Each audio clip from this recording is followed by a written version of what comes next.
What's up everyone, I'm Oscar and this is my first video on this channel. I'll give you a brief presentation of who I am. I'm a 19-year-old teenager, half Swedish, half Italian, right now working as a bartender, but it's not my long life goal. It's what I've been doing for quite some time and what I'm earning money with. Unfortunately, I dropped out of high school pretty soon in my life because me and the Italian high school system were never really going along the same rails. And well, now here I am, new to Sweden. That is my second country overall. I'm just trying to build, let's say, a fresh start in Sweden, but I don't know how long I'm gonna last in Sweden because I want to travel, I want to move around all the time, and yeah, well, that is pretty much who I am. Right now, as I said, I'm working in the bar industry, but I've always been a big passionate of three things, and that is filmmaking, photography, and music. I'm always out for something new and new experiences to find, but these three things that I just told you have always been with me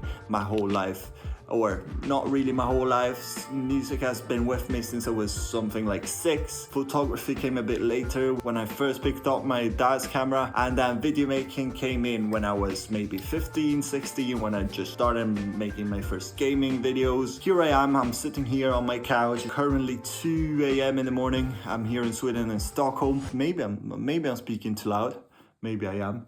I've got someone living above me and he's already complained maybe once. By the way, I was just making the same intro you just saw on my rear camera. Or what is it? Is it the front camera? No, on my front camera, the rear camera. Wait. Oh, alright. Rear camera is one on the back. Okay.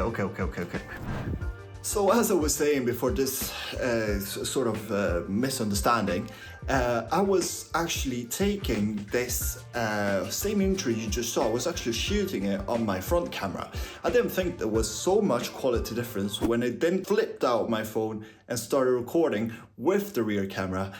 And I saw the quality difference, like this actual camera right here. Right now I'm shooting in 2 times because I just love the 2 times zoom in, and it gives such a nice depth of field, and I have to keep my phone so far away. I just saw the quality difference is so massive that I had to do this. There are some downsides, and that is that I can't see myself and I don't know if I'm in focus, I don't know if I'm in the frame. Right now I don't know if I'm on the right, on the left, and I can't see myself, so I can't see if I'm well lit. If I have something on my face, I could be covered all in mud right now, I wouldn't know. But yeah, this camera is so amazing, so I had to do this. I have to go through this uncomfortable setup. I'll explain in a minute.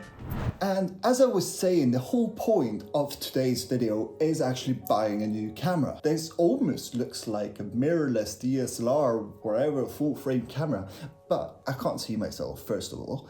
And it's a phone. I still think it's a phone. It's a great camera, but it's a phone. It will never get to that camera quality that some good lenses can actually get you.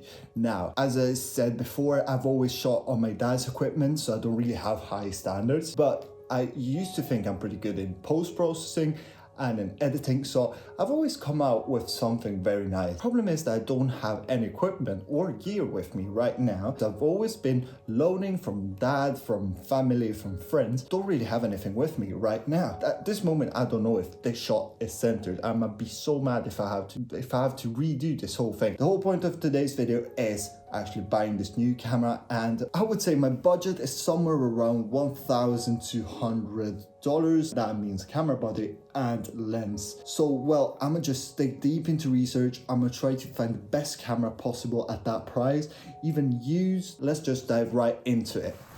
Okay, I'm here in front of my PC. Just give me a couple hours to make the best research possible and I'll get back to you. And I hope I make a good actual decision, but I'll see you in a minute.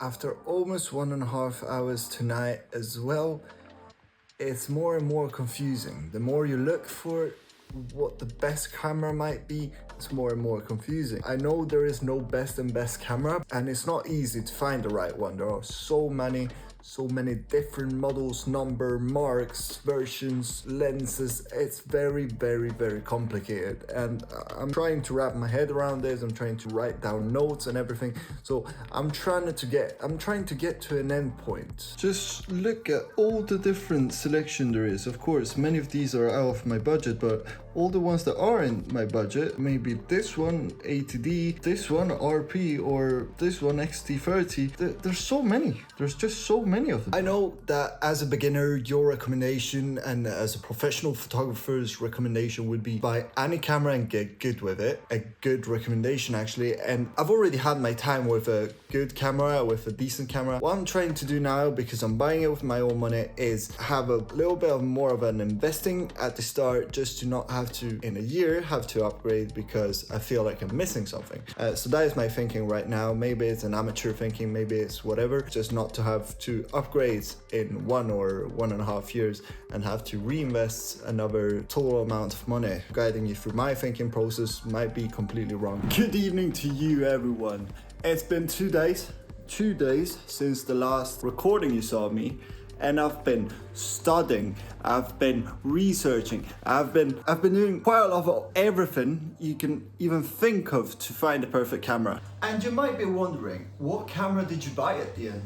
Well, that is an excellent question, and I have my order over here. Yesterday night, I sat myself down and I started thinking relatively strategical and practical. So I said, so I had to buy something that worked for me. So I just cleared out my mind from all the different cameras I've seen. I swear I've seen more than 100 in these past couple days. For some reason, I just felt attracted to Sony as a brand. That was also a big problem for me. What brand am I going to buy? Nikon, Sony, Canon, Panasonic, Fujifilm. Everyone says brand you're going with is a brand you're sticking for. It was even a harder decision to make. At the end of the day, I said, okay, let's clear out my mind. I'm going with what at the beginning I felt was the right camera for me at the moment I was looking for it. And here we have it, guys. It's a used secondhand Sony Alpha 6400. It was the first camera I wanted to buy from the beginning, and instead of going up and up and up and up, I just stick to it. I said, I'm not a professional. I'm not going to be a professional anytime soon. So let me put in the hours, the practice on this camera. It's a good hybrid camera. It's a bit dated, but not too much. It's a good hybrid camera. People have used it, people have vlogged on it, and people have taken very good photos. Just look at how good the quality is. I don't need no 10-bit at the moment. I don't need the 4K 60 frame per second. I don't need the IBIS, the in-body image stabilization. That's it. That just pushed me back to the start. So I spent 3 days looking for the best camera, for the best affordability.